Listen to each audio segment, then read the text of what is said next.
Hello friends, welcome to buttertoghee. இன்றைக்கி நம்ம முருங்கைக்கீரை பொரியல் பருப்பும் தேங்காயும் போட்டு நம்ம எப்படி செய்கிறதுன்றதை பார்ப்போம். ஒருத்தர் ஒரு மாதிரி செய்வாங்க. நான் செய்கிறதோட விதம் உங்களுக்கு பிடிச்சிருந்துச்சுன்னா மறக்காமல் நம்ம வீடியோவை சப்ஸ்கிரைப் பண்ணுங்கள். பக்கத்தில் இருக்க பெல் ஐக்கானையும் ப்ரெஸ் பண்ணுங்கள், கமெண்ட் பண்ணுங்கள், ஷேர் பண்ணுங்கள். இப்போ என்ன பண்ணியிருக்கேன்னா, ஒரு கடாய் வச்சுருக்கேன் அடுப்பில். நம்ம கொஞ்சம் எண்ணெய் சேர்த்துக்குவோம்.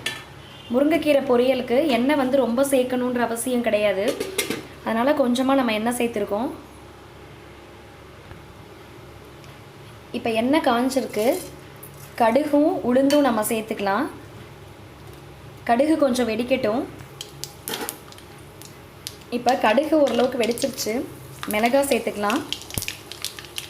ஒரு 10-15 பல் பூண்டு நான் இடித்து வச்சுருக்கேன், அதையும் சேர்த்துக்கலாம். 2 பெரிய வெங்காயம் கட் பண்ணி வச்சுருக்கேன், அதையும் நம்ம சேர்த்துக்கலாம். இதில்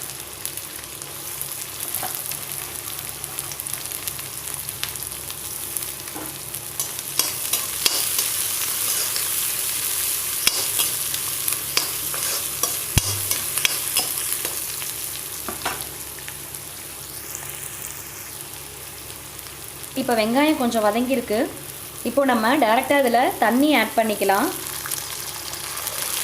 அந்த கீரை வேக எந்த அளவுக்கு தண்ணி தேவைப்படுமோ அந்த அளவுக்கு தண்ணி ஆட் பண்ணிக்கோங்க. நான் ஒரு 3 பிடி அளவுக்கு முருங்கைக்கீரை எடுத்திருக்கேன். அதுக்கு 2 வெங்காயம், ஒரு 15 பல் பூண்டு, ஒரு 2 பெரிய வரமிளகாய் கிள்ளி போட்டிருக்கேன், கடுகு உளுந்தம் பருப்பை சேர்த்துருக்கேன். இப்போ அந்த தண்ணி ஆல்ரெடி கடாய் நல்லா சூடாக இருக்கிறதுனால கொதிச்சிட்ருக்கு. ஒருவேளை அப்படி கடாய் சூடாக இல்லை அப்படின்னா அந்த தண்ணி கொதிக்கிற வரை கொஞ்சம் வெயிட் பண்ணுங்கள். இப்போ தண்ணி கொதிக்கும் போது கீரையை நம்ம அப்படியே வச்சிடலாம். இதில் நான் ஆல்ரெடி க்ளீன் பண்ணி கழுவிட்டு கொஞ்சம் உணர்த்தி வச்சுருக்க கீரை இது. நான் ஒரு 3 பிடி அளவுக்கு இதில் சேர்த்துருக்கேன்.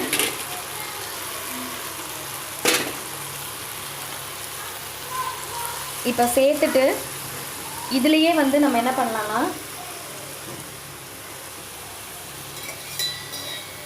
ஒரு ஸ்பூன் அளவுக்கு லைட்டாக எண்ணெய் சேர்த்துக்கலாம். சின்ன ஸ்பூனில் 1 ஸ்பூன் நான் சொல்கிறது.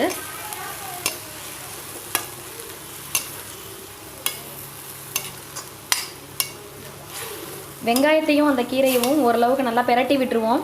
கீரை மூடி போட்டு வேக வைக்க வேண்டாம். நீங்கள் அப்படியே அந்த தண்ணியில் நல்லா கொதித்து வேகட்டும். இடையில பெரட்டி விடுங்க. இங்கே பாருங்கள், நம்ம இதில் மெயினாக என்ன பண்ணியிருக்கோம் அப்படின்னா, இன்னும் நம்ம உப்பு சேர்க்கவே கிடையாது.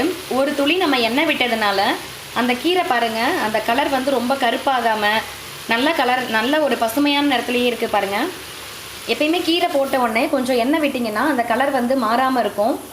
அதே போல் நீங்கள் உங்களுக்கு விருப்பப்பட்டீங்கன்னா ஒரு சிலர் கொஞ்சம் சர்க்கரை கூட சேர்ப்பாங்க. லைட்டாக ஒரு 1/4 ஸ்பூன் அளவுக்கு சர்க்கரை கூட நீங்கள் சேர்த்துக்கலாம்.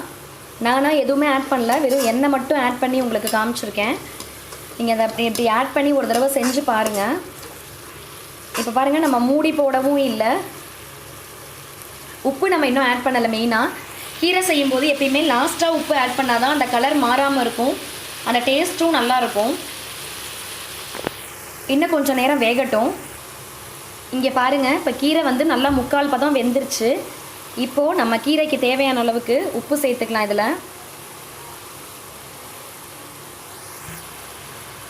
இதுக்கிடையில் நான் என்ன பண்ணியிருக்கேன் அப்படின்னா, ஒரு 3 ஸ்பூன் அளவுக்கு துவரம்பருப்பை எடுத்து 3/4 பதத்துக்கு வேக வச்சு அமுத்துனா அமுங்கணும் பருப்பு. ஆனால் குழஞ்சிருக்கக்கூடாது. இங்கே பாருங்கள், இந்த பருப்பை அழுத்துனா அழுந்தது. நடுவில் பாருங்கள் கொஞ்சம் இது திக்காக இருக்கிற மாதிரி இருக்கும். அந்த மாதிரி இருக்கிற அளவுக்கு பருப்பு ஒரு 3 ஸ்பூன் பருப்பு நான் வேக வச்சு எடுத்து வச்சுருக்கேன்.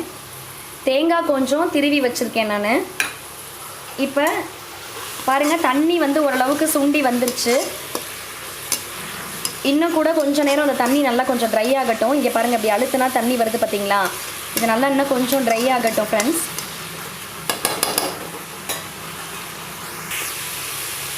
இங்கே பாருங்கள், நல்லா தண்ணி சுண்டி வந்துருச்சு. இப்போ நம்ம இதில் கூடவே நம்ம வேக வச்சு எடுத்து வச்சுருக்க பருப்பை சேர்த்துக்கலாம்.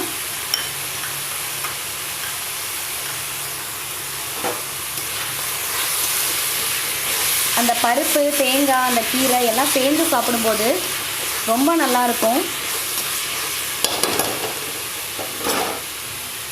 இப்போது நம்ம திருவி வச்சுருக்க தேங்காயமும் நம்ம அதில் சேர்த்துக்கலாம்.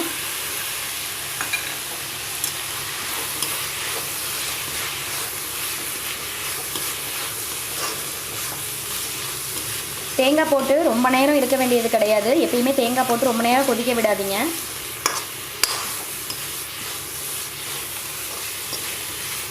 இங்கே பாருங்கள், நம்மளோட சூப்பரான முருங்கைக்கீரை பொரியல் ரெடி ஆயிடுச்சு. நீங்களும் உங்கள் வீட்டில் எல்லோரும் ட்ரை பண்ணி பாருங்கள். மறக்காமல் நம்ம சேனலை சப்ஸ்கிரைப் பண்ணுங்கள். தேங்க்யூ ஃபார் யுவர் வாட்சிங்.